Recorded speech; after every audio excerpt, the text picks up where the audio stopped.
What is going to be left for my son? He speaks about choice, but what choice is it really when the only options we're giving him to get screwed or to get screwed even harder by somebody else? Right. So what true choice is that? We don't need no charter schools. CPS 104. We don't need no charter schools. CPS 104. We don't need no charter schools. A couple of speakers lined up to speak today. They'll give you a couple of minutes of how they feel about this situation, and then we'll leave and go over to the board. But I do thank you because this is a very important and vital situation that we have going on in Chicago. We know that the mayor wants to privatize every entity that he can that he is organizing the city. So you being here and your presence here shows that you care, and we appreciate you for being here. So first up, we will have coming to you, Kassandra. We at Prosser are very concerned about safety issues. Putting two high schools across the street from each other is asking for trouble. It's poor city planning, and no one I've spoken to thinks it makes any kind of logical sense. You wouldn't put two hospitals across from each other, two police stations, two libraries. Why would you put two high schools across from one another? This is an already congested area with thousands of students around Hanson Park. I have attended many community meetings, and I've heard what people who live, work, and worship in the Austin and Belmont-Craig neighborhood have to say. And there's an overwhelming consensus that this is a bad idea. And I'm glad that I was there. And other Prosser faculty members came to make sure that Noble Charter team was corrected every time they blatantly lied about Prosser's admissions process. There's nothing noble about the Noble Charter network. Conveniently missing from almost every community meeting was Alderman Emma Mitz, who resigned from Prosser's local school council the night before our October meeting, where hundreds of parents and community members were supposed to attend to ask her questions and discuss safety. Over 1,000 people signed a petition against the charter school, but that didn't stop the mayor's hand-picked Zoning and Planning Commission to approve Noble for a rezoning permit. Last week, Noble began prepping the site for construction with fencing and parking zones, even though the board has not voted on the proposals yet. That is not what democracy looks like to me. Some who remain on the fence say that Noble could help students, but many of the programs that Noble Charter touts happen already in the public schools that are in the area. Their track record for college graduates isn't any better than the schools that already exist in that area. And with thousands of students who qualify for free or reduced lunch in the area, how are they going to institute their infamous demerit and monetary fines program? Lastly, it's completely demoralizing to close schools and cut budgets across the city, specifically $1.2 million from Prosser, and then fully fund the operating costs of a charter school across the street. That's not giving parents a choice. It's giving them and their children a slap in the face. The public schools in the community like Prosser, Steinmetz, Roosevelt, Calvin Park should get that money. These schools are not overcrowded and need to be heard instead of being ignored by the board because they're distracted by a shiny new charter school. My name is Brian Harris. I work at a charter school. I work at CICS Northtown Academy. I think this is my 8th year there. And I'm also president of the Chicago Alliance of Charter Teachers and Staff, Local 4343. We're a union that represents, I think, teachers at about 30 charter schools in Chicago. I might be wrong. I'm actually losing track because we're expanding so rapidly. About 23 to 25% of Chicago teachers. And we are opposed to this. We are opposed to new charter schools because, you know, it is too obvious what's going on. All the things we hear about charter schools, about how they're about innovation and all this great stuff that's happening is obviously not what any of this expansion is about. This expansion is blatantly about defunding the public schools and turning them over to private corporations. You know, as anybody who has looked at the last, several decades of American history, corporations do not serve the people well. They serve themselves really nicely, but they do not serve the people. And so we are absolutely opposed to this. My name's Andrea Montgomery. I'm the bilingual lead teacher at Jorge Prieto Math and Science Academy. I just wanted to share with you our experience as this Noble Charter School is being proposed to be opened. Prieto is up at Grand and Central. We have 1,038 students from pre-K to 8. We, of course, got our budget cut drastically to the point that we have 51 in one fourth grade class and 55 in another fourth grade class. Our 8th grade is in an atrium. We don't have a classroom for the 8th grade. We have asked for support on this, but as I said, our budget has been cut while a shiny new charter school is being opened up a block away. The first week in January, the counselor at our school got a phone call from a man by the name of Tom who said he is a new principal at Noble Charter, and he asked if he could come by and drop off applications and literature for our 8th graders. He also said that the school will not be ready in the fall, so they will be housed at Belmont Cragen, which was a Chicago public school that was shut down 2 years ago. The school was shut down. The school was relocated to Northwest Middle School. It was my understanding that the school structurally was not sound for the students, but it appears that they are going to make sure it's structurally sound for the incoming class. Like I said, these cuts have really taken a toll on our students. I forgot to mention the first grade, 35 in one class, 37 in another. We're hoping that tonight's vigil will send a message to the rest of the Chicagoans and we can put a stop to these charter schools. This past Friday, more than 300 schools across the city were forced to pass out a letter to the parents of the students of their schools, stating that their schools were in immediate danger of being turned around, converted into a charter school, all teachers fired, principal gone. It wasn't true. My school's a healthy school. I think most of the other 300 schools are much better than CPS led people to believe. Its intent was to trick and to scare parents into believing that their schools, their neighborhood schools, were in danger of failing. What followed immediately on the heels of this letter was a robocall to the parents of the children of these schools, which was miraculously advertising a new schools fair, which was basically a fair for charter school networks to bring parents in and tell them about their wares. This is how CPS operates. These are the people who run our schools. They believe that if there is no crisis, manufacture a crisis. Right. When you own the playing field and you own the ball, you believe that you can also make the rules. CPS continues to change the rules. CPS continues to alter the playing field. Public education is under attack. What do we do? Stand up, fight back. Public education is under attack. What do we do? Stand up, fight back. After closing 50 schools last year, they are about to approve, or trying to approve, 21 additional charter schools after already approving 10 schools for 2014. If I return to my school tomorrow and I learned that my school was becoming a charter school and that I was going to lose my job, odds are I would be replaced by a teacher with 1 to 2 years of experience versus my 20. I personally think that teachers who are able to endure the rigors of charter school, the impossible situation that they have to put up with, I personally believe that those teachers are heroes.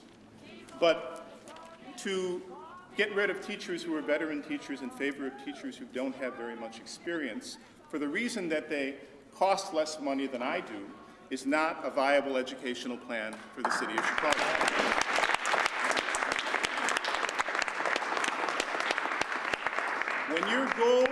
When your goal is to turn a profit and education is a secondary goal, these are the kinds of shenanigans that you perpetrate against people.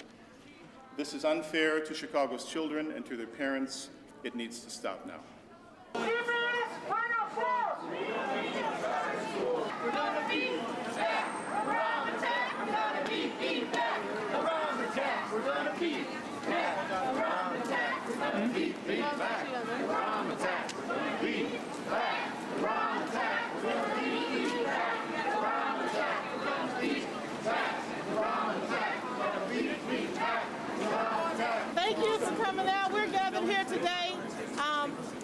protest the 21 schools that have been proposed for charter this next school year, and we want to let the board know that we're not standing this, we're not going to take this, and we've brought some speakers out to speak about it and let you know how they feel about this whole situation.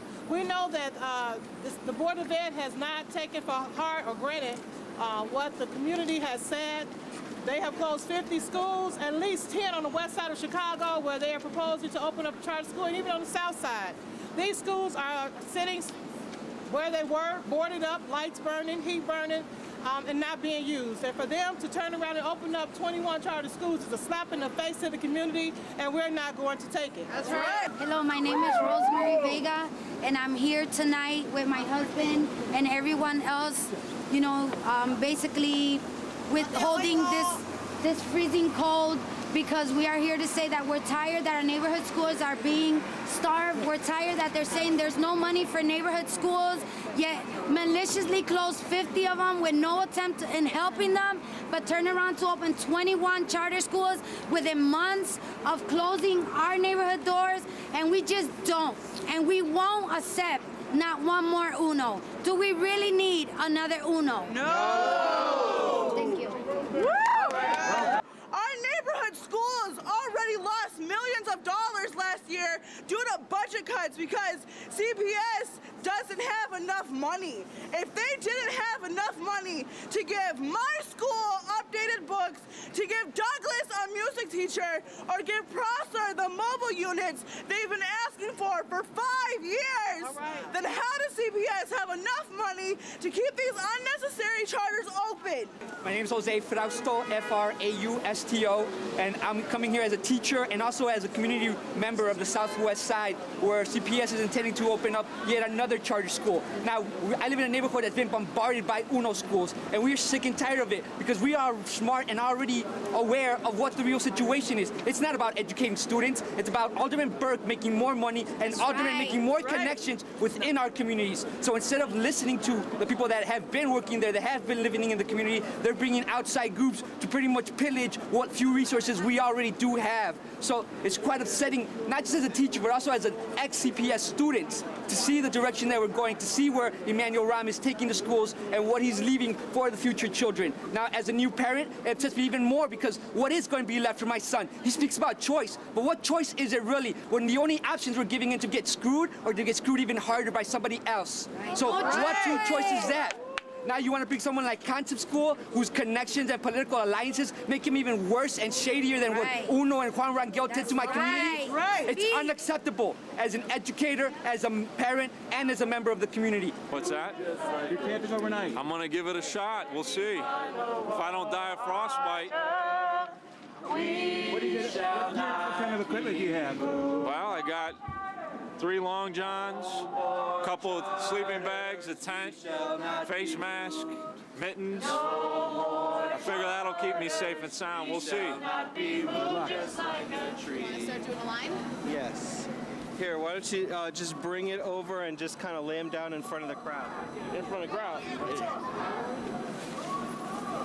Yeah. We're gonna be going back over there. We're going to be camping out in front of the Board of Ed. This is probably the 3rd time we've done this in the last 6-7 years.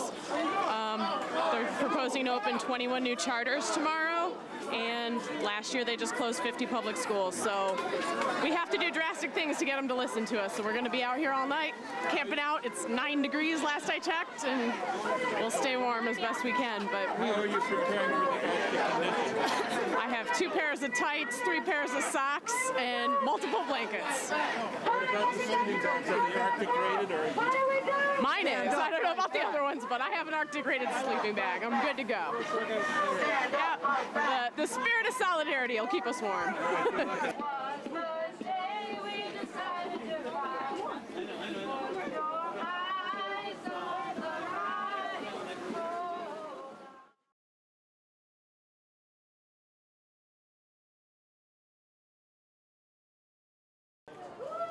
Good morning. I was also one of the campers last night. You know, this is a false choice where the Board of Education is going to impose charters on the city, even after they've said many of those areas don't need new schools, they're underutilized, we have to do budget cuts, we have to close schools. And yet, here they are again, putting new charters online that are going to leave all children behind by diminishing the limited resources of our city. Today is January 22nd, 2014, and we are holding this month's meeting here at Board Chambers 125 South Clark Street. The order of today's meeting will be our CEO report from the management, followed by public participation, and we will vote on both the public agenda and executive session items after we return from closed session. President Vitale and members of the board, I'm standing here today in support of many community members, 32nd Ward residents, CPS parents, community organizations, and fellow aldermen asking you today to delay your decision to expand charter schools in the CPS system.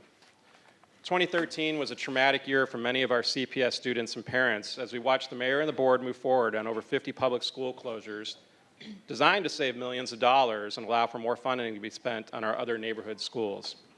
As if that faulty decision was not enough, you decided to drastically cut the budgets of many of our neighborhood schools, even high-performing schools in my ward that have been financially supported by many of our own CPS parents to the tune of millions of dollars over the past few years. You have heard or will hear testimony today about the disastrous cuts that have been made to neighborhood schools while moving forward on a charter expansion plan that defies common sense and logic. In the eyes of many of my parents, you are further damaging CPS and the support that many parents have given to their schools over the years. That's code for you're forcing them out of the city. Along with my fellow aldermen, I encourage you to delay your decision today, undertake a real study of academic performance of charters, evaluate them together with a real master facilities plan, go back and review the charter financial practices, especially those that have refused to be accountable to any democratically elected body, much less their own community. And finally, evaluate their decision in light of the past couple years of decisions that have hurt the CPS system, unlike any time in the past. What will the next generation of students and parents think about your decisions over the past couple years and today? How will they view you in the timeline of history? Freedom to choose is at the bedrock of our society, but choice has to be made with facts, if you will, because if they aren't, they're false choices. Knowledge is the basis for real choice, but the predetermined path will lead you down to false choices. So, for example, in neighborhood schools, parents have a voice. They're called local school councils, and they're extremely important.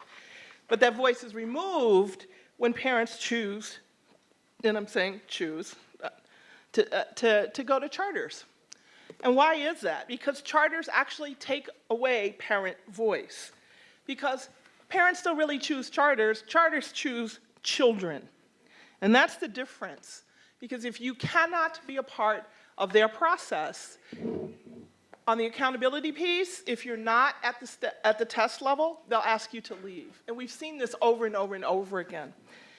But what I'm most concerned at this point is that 47% of the charters are underutilized, even by your own standards that you chose to close last year, 49 schools. That's 1,100 underutilized seats. Parents chose last year to keep their neighborhood schools, but they were denied that choice. So when we talk about choice, and this is the beauty of Chicago, we've had choice for over 40 years. When I was in high school, you could choose to go to other high schools. We've had choice. We understand what it is. But what parents really want are well-resourced and highly trained educators, and they're not allowed that choice.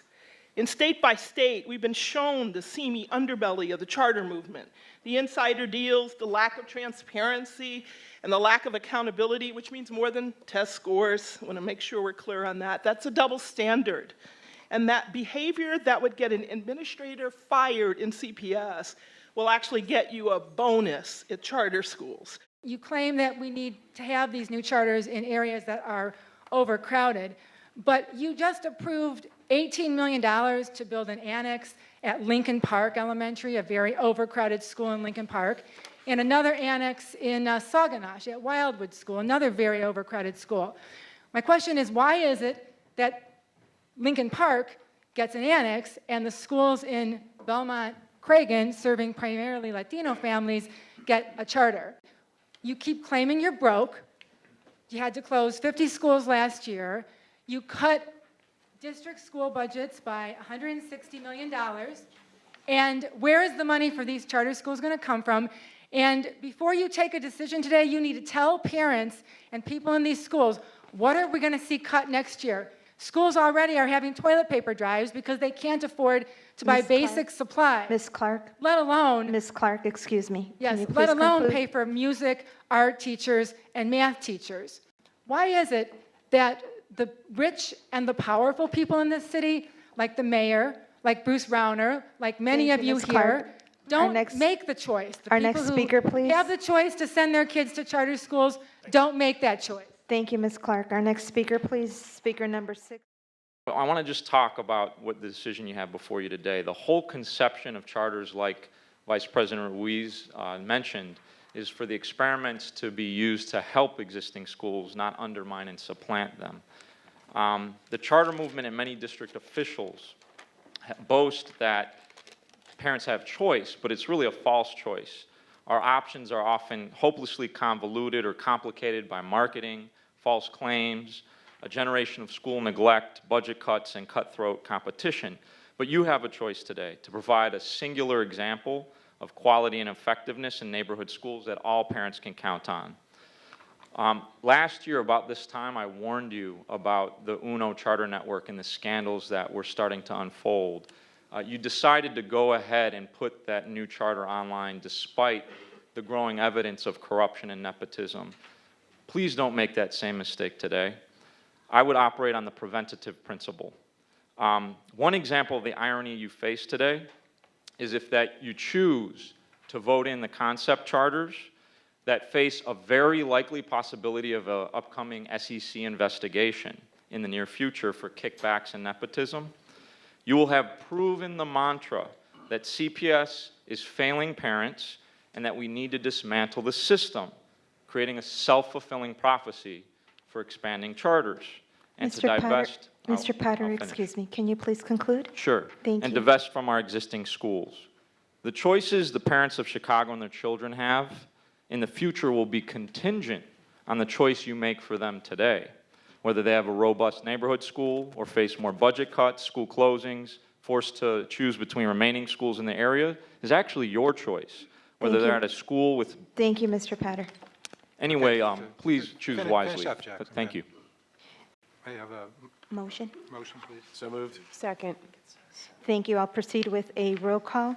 Dr. Hines? Yes. Vice President Reese? Yes. Board Member Zapp? Yes. Board Member Quazzo? Yes. Dr. Ascoitia? Yes. President Vitale? It's really an outrage. They have a conflict of interest. They're knee-deep in these charter scandals. They're unelected and unaccountable. We know that Quazos, one of the board members, has been responsible for financing charter schools. She should recuse herself today. We know Vitale has been an official with AUSL leading turnarounds. He should recuse himself today. Anybody who has a vested interest in these schools going forward, who has any relationships with charter operators, they should recuse themselves. And I think we would find that none of them could vote today. So that's why we need an elected school board. These people do not represent our interests. Families couldn't be here today who are really outraged and opposed to this because they can't take a day off work. They can't pay $40 to park downtown.